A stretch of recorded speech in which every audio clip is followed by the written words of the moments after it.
কিন্তু কিছু বক্তা এমন থাকে, এমন এমন কাহিনী বলবে, হযরতে বেলালের 7 দিন পর মারা যাবে, বউ খুঁজে বেড়াচ্ছে। আচ্ছা বলেন তো, আপনাকে কেউ যদি বলে যে 7 দিন পর আপনি মারা যাবেন, আল্লাহর পক্ষ থেকে ধরেন জানানো হলো, ফেরেশতা আসলেন বললেন তুই 7 দিন পর মারা যাবে, এটা যদি আমাকে বলে, তাহলে আমি বউ খুঁজে বেড়াবো না, তসবিহ খুঁজে বেড়াবো না, মুসাল্লা খুঁজে বেড়াবো? কথা বলেন। আমি তো একা জঙ্গলে গিয়ে কান্নাকাটি করবো, আল্লাহ 7 দিন পর মরে যাব, যত গুনাহ খাতা করেছি বা দুনিয়াতে থেকেছি, জানি না আমার কোনটা কদম তোমার বিপক্ষে গেছে, আল্লাহ আমি এই 7 দিন পর্যন্ত শুধু তোমার ইবাদতে কাটাবো আর চোখের পানি ফেলে তোমার কাছে কান্না করব, তুমি আমাকে ক্ষমা করে দাও। না কি বলে? কিন্তু মৌলভী সাহেব কি বলছে যে বউ খুঁজে বেড়াচ্ছে, পাগলা, এটা বিশ্বাস করা যাবে? অনেক ঘটনা আছেন বাবা, হযরতে ওয়াইস কারনী দাঁত ভেঙে দিয়েছেন, এই ঘটনা আমরা অনেক শুনি, অত্যন্ত দুর্বল। এগুলো ঘটনা বলে জাতির কোনো উপকার হবে না। নিয়ত করতে হবে জালসাতে গিয়ে কোরআন হাদিস শোনার, আওয়াজ শোনার নয়। কথা বুঝতে পারছেন? সমাজের অবস্থা এমন হয়েছে, এই সমাজ যদি কোনো ব্যক্তির আওয়াজ খুব সুন্দর থাকে, হুজুর অমুক বক্তাকে পাওয়া যাবে, তো আমি বলছি অমুক বক্তাকে নিলে তো 50,000 টাকা লাগবে, হুজুর 1 লাখ টাকা লাগলেও দেবো, বক্তা ডাকতে হবে। কারণ এ কোরআন হাদিস শোনার জন্য জালসা দেয় না, এই জালসা দিচ্ছে আওয়াজ শোনার জন্য। কথা বুঝতে পারছেন? একজন গাহানেওয়ালা বক্তাকে ডাকা হচ্ছে, একজন ভালো অভিজ্ঞ আলিমে দ্বীন মুফতিকে ডাকা হচ্ছে, সেই 2 ঘন্টা 3 ঘন্টা ওয়াজ করে তার ওয়াজের মধ্যে একটাও কোনো হাদিস নাই, কিসসা কাহানি আর 36টা গাজাল পড়ে ভরে দিল, ওকে দিচ্ছে আপনার 40,000। আর একজন মুফতি 1.5 ঘন্টার ওয়াজে কম করে 150টা হাদিস শোনায়, ওকে দিচ্ছে আপনার 12,000, 15,000, 7,000, 8,000। তাহলে দামটা কি কোরআন হাদিসের আছে বাবা? ইলমের আছে? দাম এখন হয়ে যাচ্ছে আওয়াজে, যে যত লম্বা টান মারতে পারবে সে তত বেশি নাজরানা।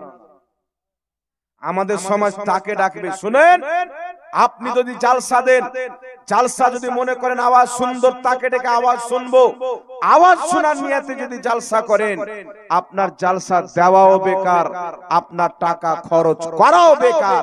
আর আপনার নিয়ত যদি থাকে আমি জালসা দিয়ে এমন একজন আলিমকে ডাকবো যার মধ্যে বিদ্যা আছে, সে মানবজনকে এসে আপনার কোরআন হাদিসের শিক্ষা দিতে পারবে, কিছু বার্তা শিখাতে পারবে, মাসলা শিখাতে পারবে, আকীদার কথা শিখাতে পারবে, এই রকম ব্যক্তিকে যদি ডাকেন, নিয়ত যদি আপনার এটা হয়, আপনার জালসা দেওয়াও ইবাদত, আপনার জালসা করাও ইবাদত। কথা বুঝতে পারছেন? আমি এটা বলছি না যে জীবনী বক্তা ডাকেন না, নবী পাকের জীবনী শোনা জায়েজ না না জায়েজ? জোরে বলেন। নবীর জীবনী শোনা জায়েজ, তবে জীবনী যদি কোরআন হাদিস দ্বারা হয় তাহলে জায়েজ আছে। আর বাড়িতে বসে বসে বানানো যদি জীবনী হয় তাহলে কিন্তু জায়েজ নেই। অনেক বক্তা আছে, আমার পূর্বে আপনারা শুনলেন আমার ভাই মাওলানা মতিউর রহমান মুজাদ্দিদি সাহেব, ইনি খুব সুন্দর বক্তব্য রাখলেন। অনেক জীবনী বক্তা আছে, তাদের বক্তব্য শুনতে খুব ভালো লাগে, আবার কিছু জীবনী বক্তা আছে তাদের বক্তব্য শুনলে নাউজুবিল্লাহ আস্তাগফিরুল্লাহ পড়তে হয়। মানে এমন এমন ঘটনা বলবে যে ঘটনা পৃথিবীর কোন কিতাবের মধ্যে নাই, কোন কিতাবের মধ্যে নাই। আমার পূর্বে যে বক্তা ছিলেন মাওলানা মতিউর রহমান সাহেব, ইনি যদি বক্তব্য দেয় আমাকে যদি স্টেজে 8 ঘন্টা বসে রাখে, 30 মিনিট বসে রাখে, 1 ঘন্টা বসে রাখে, আমার কোনো আপত্তি হবে না, ভালো ভালো কথা বলে, আমারও শোনা হয়, শেখা হয়। কিন্তু কিছু বক্তা এমন থাকে, এমন এমন কাহিনী বলবে, হযরতে বেলালের 7 দিন পর মারা যাবে, বউ খুঁজে বেড়াচ্ছে। আচ্ছা বলেন তো, আপনাকে কেউ যদি বলে যে 7 দিন পর আপনি মারা যাবেন, আল্লাহর পক্ষ থেকে ধরেন জানানো হলো, ফেরেশতা আসলেন বললেন তুই 7 দিন পর মারা যাবে, এটা যদি আমাকে বলে, তাহলে আমি বউ খুঁজে বেড়াবো না, তসবিহ খুঁজে বেড়াবো না, মুসাল্লা খুঁজে বেড়াবো? কথা বলেন। আমি তো একা জঙ্গলে গিয়ে কান্নাকাটি করবো, আল্লাহ 7 দিন পর মরে যাব, যত গুনাহ খাতা করেছি বা দুনিয়াতে থেকেছি, জানি না আমার কোনটা কদম তোমার বিপক্ষে গেছে। আল্লাহ, আমি এই 7 দিন পর্যন্ত শুধু তোমার ইবাদতে কাটাবো আর চোখের পানি ফেলে তোমার কাছে কান্না করব, তুমি আমাকে ক্ষমা করে দাও। না কি বলে? কিন্তু মৌলভী সাহেব কি বলছেন যে বউ খুঁজে বেড়াচ্ছে, পাগলা। এটা বিশ্বাস করা যাবে? অনেক ঘটনা আছেন বাবা। হযরতে ওয়াইস কারনী দাঁত ভেঙে দিয়েছেন, এই ঘটনা আমরা অনেক শুনি। অত্যন্ত দুর্বল এগুলো ঘটনা, বলে জাতির কোনো উপকার হবে না। কেমন জীবনী বলতে হবে? আমার আপনার নবী সাল্লাল্লাহু আলাইহি ওয়াসাল্লাম ইয়াং 25 বছর বয়স, আমার আপনার নবী সাল্লাল্লাহু আলাইহি ওয়াসাল্লামকে প্রস্তাব দিলেন 40 বছরের একজন মহিলা খাদিজাতুল কুবরা। হযরতে খাদিজা রাদিয়াল্লাহু তাআলা আনহা আমার নবীকে প্রস্তাব দিলেন, যিনি একজন বিধবা মহিলা ছিলেন, সকল মুমিনদের মা। আমার নবীর বয়স হচ্ছে 25 বছর। আমার নবী বললেন না, বিধবা মেয়েকে আমি বিয়ে করব না, আমার চাইতে বয়সে বড় বিয়ে করব না। আমার আপনার নবী সাল্লাল্লাহু আলাইহি ওয়াসাল্লাম যত বিয়ে করেছিলেন সবচাইতে বেশি বিধবা মহিলাকে। ওই জামানায় কোন মহিলা যদি বিধবা হয়ে যেতেন, তার স্বামী যদি মারা যেত, তাকে কলঙ্কিনী মনে করা হতো, তার দিকে তাকানো হতো না, তাকে আপনার পানতি মনে করা হতো। আমার আপনার নবী সাল্লাল্লাহু আলাইহি ওয়াসাল্লাম সারা পৃথিবীকে শিক্ষা দিয়েছেন, কোন মহিলার যদি স্বামী মারা যায়, তাকেও জীবন যাপন করার অধিকার আল্লাহ দিয়েছেন, সে আবার বিয়ে করতে পারবে, আর তাকে বিয়ে করা মুহাম্মদ রাসূলুল্লাহর সুন্নাত হবে। জোরে বলে সুবহানাল্লাহ। আজকে আমার আপনার নবীর চরিত্রের উপর আঙ্গুল তুলে কিছু হিন্দু নামের, সবাই নয়, অনেক হিন্দু ভাই আছেন খুব ভালো, সবাই সকলের ধর্ম পালন করবে, এটাই আমাদের ভারত। লাকুম দীনুকুম ওয়ালিয়া দ্বীন, তোমরা তোমাদের দিনে চলো, আমরা আমাদের দিনে চলবো। তোমাদের ধর্ম তোমার কাজ, আমাদের ধর্ম আমার কাজ। কিন্তু কেউ যদি নবী পাক সাল্লাল্লাহু আলাইহি ওয়াসাল্লামের প্রতি আঙ্গুল তুলে, তার আঙ্গুল কাটবই কাটবো। নাকি বলেন? তাকে ছাড় দেওয়া হবে না। মুসলমান নামের হোক, হিন্দু নামের হোক, জৈন নামের হোক, কারণ যেই ব্যক্তি কোন ধর্মকে কুটুক্তি মেরে কথা বলে, ও নিজের ধর্মের লোক হতে পারে না। কথা বুঝতে পারছেন? আমাদের ইসলাম বলছে, তুমি কোন ধর্মের কোন দেবী দেবতাকে, তাদের ধর্মের কোন খোদা মাবুদকে গালি গালাজ করিও না, কারণ তাদের মাবুদকে যদি তুমি গালি দাও, তোমার মাবুদকে তারা গালি দিবে। তাদের মাবুদ তো বাতিল, কিন্তু তোমার মাবুদ সত্য। কথা বুঝতে পারছেন? আমার আপনার নবী সাল্লাল্লাহু আলাইহি ওয়াসাল্লাম কে বলছেন 11টা বিয়ে করেছেন, তো মুহাম্মদ সাল্লাল্লাহু আলাইহি ওয়াসাল্লাম এত কেন বিয়ে করেছেন? খারাপ নজরে তাকায়। কিন্তু আমার আপনার নবী ওই জামানায় 11টি বিয়ে করেছেন। আপনার কটা বিধবা মেয়ে ছিল, এটা যদি তোমরা জানতে কি জন্য বিয়ে করেছিলে, তো আমার নবীর প্রতি তোমার অন্তরে ঘৃণা থাকতো না, আমার নবীর প্রতি মহব্বত হতো। কারণ আমার আপনার নবী বিধবা মহিলাকে বিবাহ করে নতুন করে জীবন দান করেছেন। সুবহানাল্লাহ। কথা বুঝতে পারছেন বাবা? এখন কিছুদিন পূর্বে একটা আমার নবীর উপর আঙ্গুল তুলেছিল, কিন্তু তাদের ধর্মের এমন ভগবান বা এমন গুরু রয়েছেন যে আমাদের নবী তো 11টা করেছেন, তাদের গুরু 11টা নয় বাবা, 36টার চাইতে বেশি বিয়ে করেছেন। নিজের কাদা লাগাচ্ছে, ওটা আগে ছুটাও। মুহাম্মদ রাসূলুল্লাহ যদি পৃথিবীতে না আসতেন, খোদার কসম খেয়ে বলি, মানুষ কাপড় পরতো না, উলঙ্গ ঘুরে বেড়াতো। জঙ্গলের জানোয়ারের মধ্যে মানুষের মধ্যে তফাৎ থাকতো না। যেমন গরু ছাগলের মধ্যে বিবাহর প্রয়োজন পড়ে না, বাচ্চা জন্ম হয়, মানব জাতি বিয়ে করতো না, হাজার হাজার বাচ্চা হতো, কেউ কাউরির স্বামী হতো না, কেউ কাউরির স্ত্রী হতো না।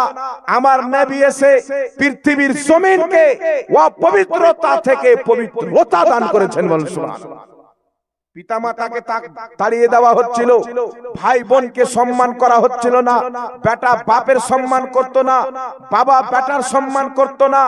এমন একটি জামানা চলে এসেছিল, আপন মায়ের সাথে পর্যন্ত কুকর্ম করা হতো। একমাত্র আল্লাহর হাবিব মুহাম্মদ রাসূলুল্লাহ এই পৃথিবীর মাটিতে এসেছেন, যেই মহিলাদেরকে জীবিত পোতা হতো, মুহাম্মদ রাসূলুল্লাহ এসে তাদেরকে নতুন করে জীবন দান করেছেন। সুবহানাল্লাহ। আমার আপনার নবী যদি না আসতেন, তো মহিলাদেরকে জীবিত পোতা হতো। আগে হয়েছে না হয়নি বাবা?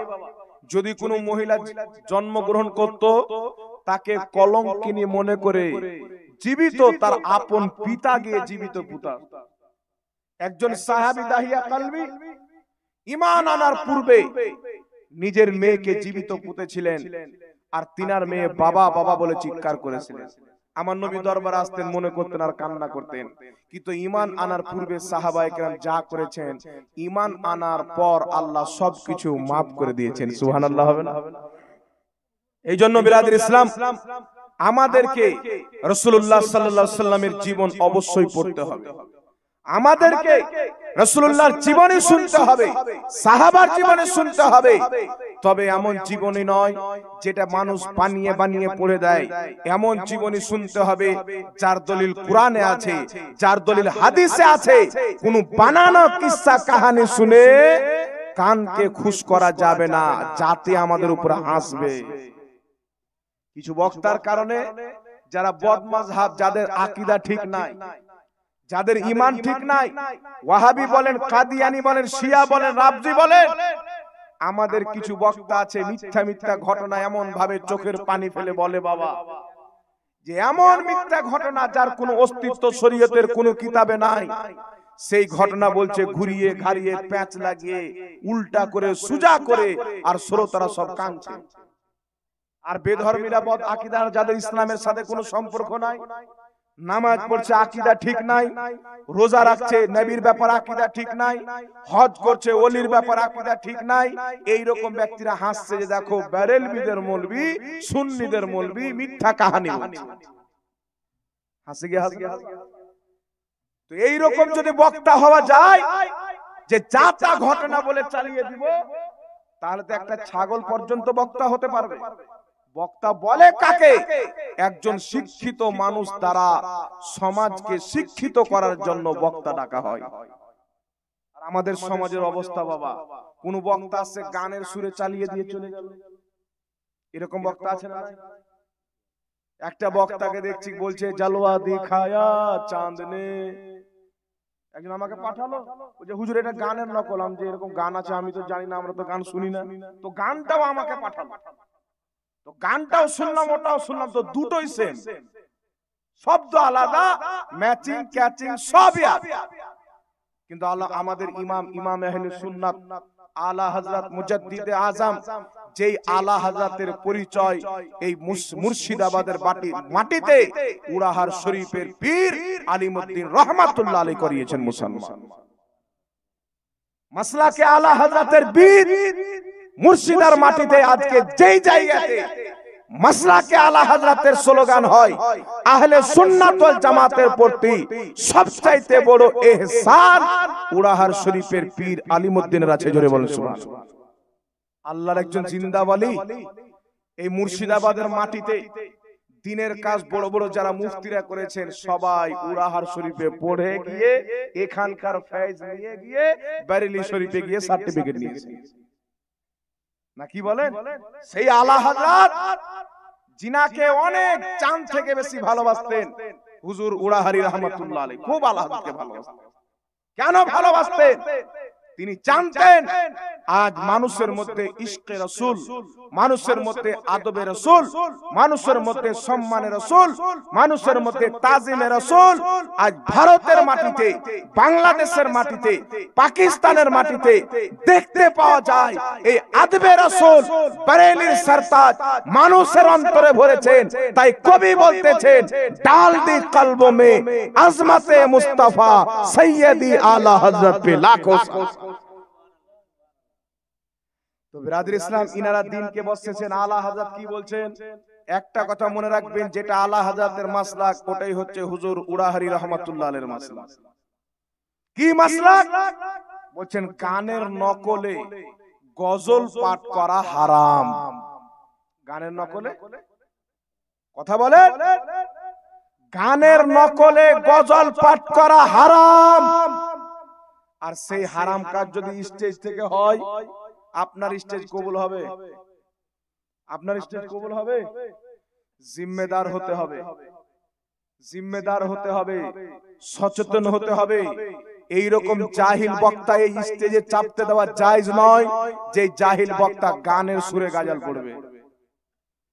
হচ্ছে মূর্খ, আর মূর্খকে যখন বক্তা বানাবেন জাতি ধ্বংস হবে, কোনোদিন শিক্ষিত হতে পারে না। কথা বুঝছেন? কিন্তু আমাদের সমাজের লোককে আমরা কতদিন বুঝাবো বাবা? আমরা তো ছোট্ট কালকের বক্তা, আমাদের বড় বড় বাঙালির মাটিতে অনেক আছে, ইনারা হয়তো বুঝিয়ে বুঝিয়ে আপনাদেরকে দাড়ি মজুনাদের পেকে গেছে। এই জন্য আমরা একটু কড়া করে বুঝাই, মানে লরম করে আপনারা বুঝেননি তো একটু কড়া করে বুঝাতে হচ্ছে, বুঝতে পারছেন? এইরকম বক্তা যে গানের সুরে গজল পাঠ করে, যেই বক্তা মিথ্যা কাহিনী বলে, যেই বক্তা এমন ঘটনা বলে যেই ঘটনা জাল ঘটনা, এই রকম বক্তাকে দাওয়াত দেওয়া জায়েজ আছে না নাই? আপনারা ফতোয়া দেন। জায়েজ আছে? মূর্খ বক্তা, পড়ালেখা বক্তা যদি থাকে মিথ্যা ঘটনা বলবে না, শিক্ষিত বক্তা যদি থাকে বানোয়াট ঘটনা বলবে না, আলিম যদি থাকে গানের নকলে গজল পাঠ করবে না মুসলমান। ও জাহিল তাই পাঠ করছে। তাহলে এই রকম জাহিলকে এই স্টেজ, এটা স্টেজ হচ্ছে মেম্বারে রাসূল। কি বলা হয়? এই স্টেজকে বলা হয় মেম্বারে রাসূল। মেম্বারে রাসূল আমার আপনার নবী সাল্লাল্লাহু আলাইহি সাল্লাম মেম্বারে চেপে বক্তব্য দিয়েছেন। আমার হাবিব সাল্লাল্লাহু আলাইহি সাল্লাম এই বক্তব্য চালু করেছেন। যদি আপনারা এইভাবে চলতে থাকেন তাহলে সমাজের লোক একের পর এক পথভ্রষ্ট হবে, কিয়ামত অতি শীঘ্রই চলে আসবে। যখন এই স্টেজে জিম্মেদার আলিমকে ডাকবেন, শিক্ষিত আলিমকে ডাকবেন, মূর্খ বক্তাদেরকে তাড়াবেন, তখন আপনার সমাজ পরিবর্তন হবে, আর আপনার সমাজের ঈমানও বাঁচবে, আপনার সমাজের আমলও বাঁচবে। আমি এক জায়গায় দিকে উত্তর দিনাজপুরের দিকে জালসাতে গিয়েছি, আমাকে একটা লম্বা লিস্ট, আজকে একটা লিস্ট দেওয়া হয়েছে, আমি উত্তর দিচ্ছি বাবা কে দিয়েছেন, একটা লম্বা লিস্ট দেওয়া হয়েছে। এই লম্বা লিস্ট দিয়েছেন, কমসে কম প্রশ্ন হবে 13টি বা 14টি প্রশ্ন ছিল বাবা, 13 বা 14টি প্রশ্ন। হুজুর এটির উত্তর দেন। আর আমার আগে যিনি বক্তব্য দিয়েছিলেন প্রায় 2.5 ঘন্টা বক্তব্য দিয়েছিলেন, তো উনি যে বক্তব্য দিলেন তো কয়েকটি ঘটনা বললেন, তো একটাও ঘটনা সহিহ হাদিস দ্বারা প্রমাণিত নাই। না সহিহ হাদিসে আছে, না হাসান হাদিসে আছে, না দাঈফ হাদিসে আছে।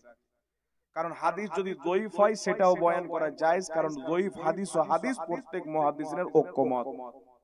হাদিস যদি হাসান হয় সেটাও বয়ান করা যায়, হাদিস যদি সহিহ হয় সেটাও বয়ান করা যায়। কিন্তু যেটা হাদিসই নাই, জাল মাউযু, ওটা বয়ান করা জায়েজ নাই। তো কয়েকটি ঘটনা বললেন যে ঘটনার বাস্তবতার সাথে কোনো মিল নাই, আর সেই ঘটনা শুনে জাতির কোনো উপকারও হবে না। পাশে বসতে দিয়েছেন, পিছন দিকে আমরা সব শুনতে পাচ্ছি। আর 2.5 ঘন্টার বক্তব্যতে মোটামুটি 18টা গজল পড়েছেন। কটা বাবা? 18টা গজল। ওর বেতন মাত্র 35,000, আর আমাকে ডেকেছেন 13,000 টাকা দিয়ে। বলছে হুজুর আসেন আপনাকে 13-14,000 টাকা দিব। তো পরে দিয়েছিল 12,000 টাকা, বুঝতে পারছেন? তো আমাকে যখন লিস্ট দিয়েছেন, তো আমি লিস্টটা পড়ে ওকে ডাকলাম যে আপনি কমিটির লোক? বলছে জি, কমিটির পক্ষ থেকে দেওয়া হচ্ছে। মানে গ্রামে এগুলো সমস্যা চলছে, তো গ্রামের সমস্যার সমাধান কে করবে?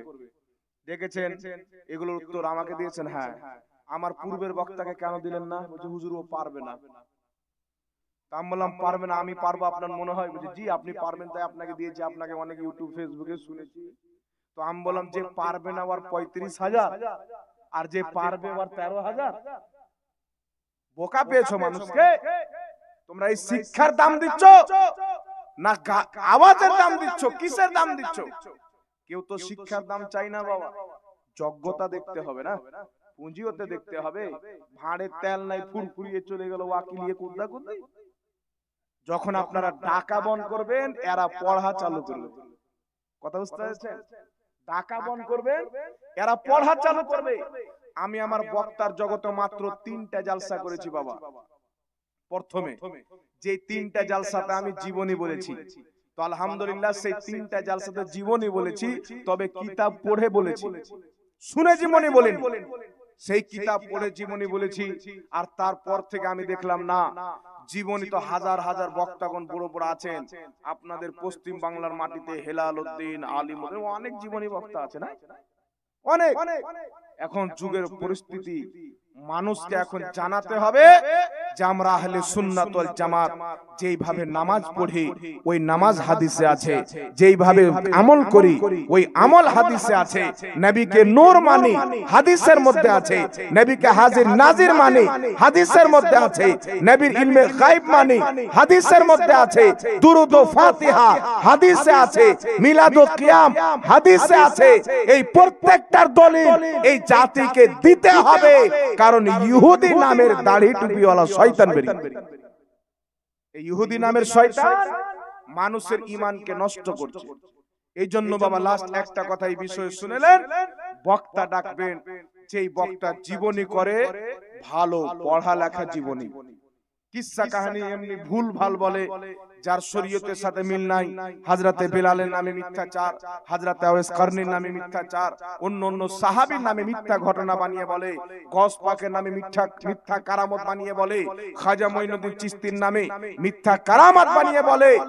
এই রকম কোন বক্তাকে ডাকবেন না, ডাকা বন্ধ করেন, ওই বক্তা পড়া চালু করবে। এই কিছু বলিয়েন না, ছেলে বাচ্চা ছেলে আছে জানেন, এই বাবা এই, আরে বাবা আপনারা কোথায় আছেন, দিয়ে আপনাদের ছাড়েন না, বাচ্চা ছেলে আছে বসেন না আপনারা। আপনারা একটা লোক উঠিয়ে নেই, আমার দিকে তাকান, আমার দিকে তাকান, নাহলে বলতে ভালো লাগবে না। আমাদের জালসা প্রত্যেকদিন বলে বলে আওয়াজ বসে আছে, এখন বলছি তো 90% শক্তি মাজা থেকে বের করতে হচ্ছে। এত কষ্ট নিয়ে বলছি, যদি আপনারা না শুনেন তাহলে হবে না। সমাজের মধ্যে পরিবর্তন আনেন, বক্তা একটাই আনেন, সেই বক্তার মাধ্যমে যেন সমাজের উপকার হয়। বক্তা দুটোই আনেন, সেই বক্তার মাধ্যমে যেন সমাজের উপকার হয়। যেই বক্তার মাধ্যমে কোনো উপকার হবে না, ওই বক্তাকে ডাকার কোনো প্রয়োজন মনে করি না। আছে প্রয়োজন আছে। আর যেইগুলো বক্তা জীবনী বলেন, হয়তো আমার বক্তব্য শুনে রাগ করবেন, ভাই রাগ করিয়েন না, আমি ওই বক্তার ব্যাপারে বলছি যেই বক্তা মিথ্যা জীবনী বলে, যারা পড়ে জীবনী বলে, ওই জীবনী করাও ইবাদত, ওই জীবনী শোনাও ইবাদত। কথা বুঝতে পেরেছেন বাবা? আল্লাহ পাক সকলকে বুঝার তৌফিক দান করুন। এখানে কয়েকটি মাসআলা এসেছেন, সর্বপ্রথম আপনাকে বলি একটা কথা, আমরা আহলে সুন্নাত ওয়াল জামাত সর্বপ্রথম আমাদের অন্তরে আল্লাহর মহব্বত, তারপর রাসূলের পাকের মহব্বত, সাহাবা ও আহলে বাইতের মহব্বত, আল্লাহর নেক বান্দা পীর ওলিদের মহব্বত আমাদের অন্তরের মধ্যে আছে। কিন্তু কিছু ইবলিসি মুসলমান বেরিয়েছে, এরা কেউ বলতে চায় আল্লাহকে মানবো তো নবীকে মানবো না, কেউ বলতে চায় আল্লাহ রাসূলকে মানবো তো পীর ওলিকে মানবো না। কিছু আগাছা মৌলবি বেরিয়েছে, দেখবেন এরা বলতে চায় যে আমরা ওলি মানি না, নাম হচ্ছে তার লামাযাবি আহলে হাদিস, শুনে হবেন আহলে হাদিস নাম। এরা তো ওলিকে মানে না, মানে কাকে?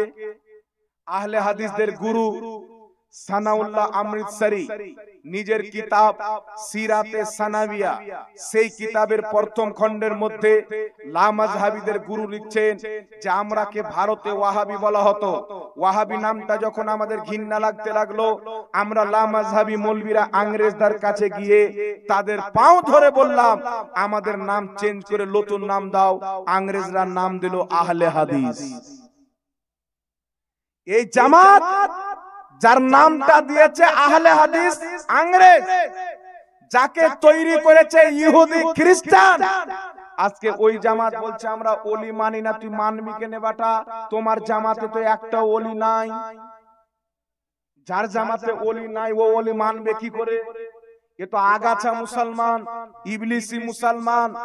একটা কথা লক্ষ্য করে শুনেন, ইসলামের দৃষ্টিতে যদি কোনো পুরুষ এবং মহিলার বিবাহ হয়, দুইজন সাক্ষী রেখে ইজাব ও কবুল করে মোহরানা সহ সুন্দরভাবে বিয়ে হয়, তারপরে সেই মহিলার যদি বাচ্চা জন্ম নেয়, সেই বাচ্চার বয়স 5 বছর 6 বছর হলো, স্কুলে যাচ্ছে, আমার বাচ্চাকে ভর্তি দেন। বাচ্চাকে যখন স্কুলে ভর্তি করবে, প্রিন্সিপাল হেড শিক্ষক বলছেন আধার কার্ড দাও। তো আধার কার্ড যখন দিবে, তো আধার কার্ডের মধ্যে বাপের নাম থাকবে কি থাকবে না? জোরে বলেন। কেন থাকবে? বিয়েটা বৈধ হয়েছে, ওর বাপের ঠিকানা আছে। আর যদি কোনো মহিলা বিবাহ না করে কুকর্ম করে বাজার থেকে রাস্তাঘাট থেকে বাচ্চা জন্ম দিয়ে দেয়, ওই বাচ্চার আধার কার্ডে বাপের নাম থাকবে? থাকবে? তো যাদের ইসলামে হারামজাদা ইসলাম মেনেছে আগাছা, ওর দলে পীরের কোনো অস্তিত্ব পাবেন না। যারা হালালি মুসলমান তারা পীর মানবে, যারও সন্তান পীর মানবে না। আর শুনেন, এটা আমি বলছি না, যারা পীর মানে না, আল্লাহর কসম খেয়ে বলি, পীর ওলিদেরকে যারা মানে না, আল্লাহকে মানা তাদের কোনো কাজে আসবে না। এরা অহংকার করে আমরা পীর মানি না, সহি ইসলাম মানি। আর এই অহংকার তুমি আজকে করো না, আজ থেকে হাজারো বছর পূর্বে ইবলিস আদমের সামনে এই অহংকার করেছিল, আমি আল্লাহকে মাননে वाला, 6 কোটি বছর ইবাদত করনে वाला, আল্লাহকে সিজদা করনে वाला, ফেরেশতাদেরকে পড়ানে वाला, আরশে আযমে তাওয়াফ করনে वाला, জান্নাতে থাকনে वाला, আরে আমি আল্লাহকে মানি, সহি তাওহীদ মাননে वाला, আদমকে মানার দরকার নাই। তো আল্লাহ বলেছিলেন, শুনো, যার অন্তরে আমার নেক বান্দা আদমের মহব্বত ও তাজিম নাই, আমি আল্লাহকে মানা ইবলিস তোমার কোনো কাজে আসবে না। তুমি আদমকে অস্বীকার করেছো, আদমের সম্মান করনি, আদমকে মানতে পারোনি। 6 কোটি বছরের সাজদা যেটা আমি আল্লাহ কবুল করেছিলাম নষ্ট করে দিলাম। 6 কোটি বছরের ইবাদত আমি আল্লাহ কবুল করেছিলাম, বরবাদ করে দিলাম। 6 কোটি বছরের শিক্ষকতা করা আমি আল্লাহ বরবাদ করে দিলাম। জান্নাতে ছিলে, বেরিয়ে যাও জান্নাত থেকে, তোমাকে কাফির মুরতাদ বলে ঘোষণা দিলাম। মহান রব্বুল আলামিন একটা শিক্ষা দিয়েছেন, যেই ব্যক্তি বলবে আমরা আল্লাহকে মানি, সহি দ্বীনকে মানি, আর তার অন্তরে আল্লাহর নেক বান্দাদের মহব্বত থাকবে না, তার নামাজও কবুল হবে না, আল্লাহকে মানা কোনো কাজে লাগে না। কথা বুঝতে পারছেন না? আল্লাহর ওলিকে আল্লাহ নিজেই মহব্বত করেন। আল্লাহ বলছেন, যখন কোন নেক বান্দা 5 ওয়াক্তের নামাজ কায়েম রেখে বেশি করে নফলি ইবাদত করে আমার নৈকট্য লাভ করে, আমি আল্লাহ তাকে বেলায়াত দিই, তাকে মহব্বত করি। জিবরিলকে ডাকতি, জিবরিল অমুক বান্দাকে আমি মহব্বত করি, তুমিও তাকে মহব্বত করো। জিবরিল তাকে মহব্বত করেন। জিবরিল বলতেছেন সমস্ত ফেরেশতাকে, হে আল্লাহর ফেরেশতা, অমুক বান্দাকে আল্লাহ নিজের ওলি বানিয়েছেন, আল্লাহ মহব্বত করে, আমি জিবরিল মহব্বত করি, তোমরাও মহব্বত করো। আল্লাহর প্রত্যেকটা ফেরেশতা তাকে মহব্বত করে। আল্লাহ পাক আস্তে আস্তে এই পুরো জমিনে যাদের অন্তরে ঈমান আছে তার ওলির মহব্বত তাদের অন্তরে গেঁথে দেয়। সুবহানাল্লাহ। তো বেটা তুমি কেন ওলি মানবে? তোমার নিসবত তো আবু জেহেলের সাথে। তোমাদের বাংলাদেশি পিতা তো বলেছে যে আবু জেহেল মুসলমান ছিল। তোমাদের ওলি তো আবু জেহেল, তোমাদের ওলি তো শয়তান। কারণ কুরআন পাকের মধ্যে আছে 2 প্রকার ওলির কথা। আল্লাহ পাক বলেন, যা কিছু আল্লাহর পক্ষ থেকে অবতীর্ণ হয়েছে সেইগুলোর অনুসরণ করো, কোন ওলি আউলিয়াকে অনুসরণ করিও না। আল্লাহ সূরা আরাফে বলেছেন, আউলিয়া হুমুত তাগুত, তাগুতের ওলির সাথে যুদ্ধ করো। এক শ্রেণীর ওলি যাকে অনুসরণ করতে আল্লাহ নিষেধ করেছেন, যার সাথে যুদ্ধ করতে বলেছেন। আরেক শ্রেণীর ওলির ব্যাপারে আল্লাহ বলছেন, আলা ইন্না আউলিয়া আল্লাহি লা খাউফুন আলাইহিম ওয়ালা হুম ইয়াহজানুন, খবরদার, নিশ্চয় যারা আল্লাহর ওলি হয় তাদের কোনো ডর নাই, তাদের কোনো চিন্তা নাই। আল্লাহ বলছেন, লাহুমুল বুশরা ফিল হায়াতি দুনিয়া ওয়াল আখিরা, দুনিয়াতেও তাদের জন্য সুসংবাদ, আখিরাতেও সুসংবাদ। জোরে বলুন সুবহানাল্লাহ। এক শ্রেণীর ওলি যাদেরকে অনুসরণ করতে আল্লাহ নিষেধ করেছে, বাংলাদেশে কিছু ট্যাপসা মৌলবি বেরিয়েছে, বাবা খ্রিস্টান মৌলবি, দাড়ি টুপিওয়ালা শয়তান বেরিয়েছে। এরা বলতে চাই আমার ব্যাপারে সব বলছে যে ওলি মানে না, তো আমি কুরআন পাকের আয়াত পড়ি ওলির বিপক্ষে চলে যাই, তো আমি কি করব? এইরকম জাহিল মৌলবি বাংলাদেশে আছে। কিন্তু তুই যখন কোরআন বুঝিস না তো কোরআন বুঝাবি কি করে? আগে বুঝতে শিখো, তারপর বুঝাতে শিখবে।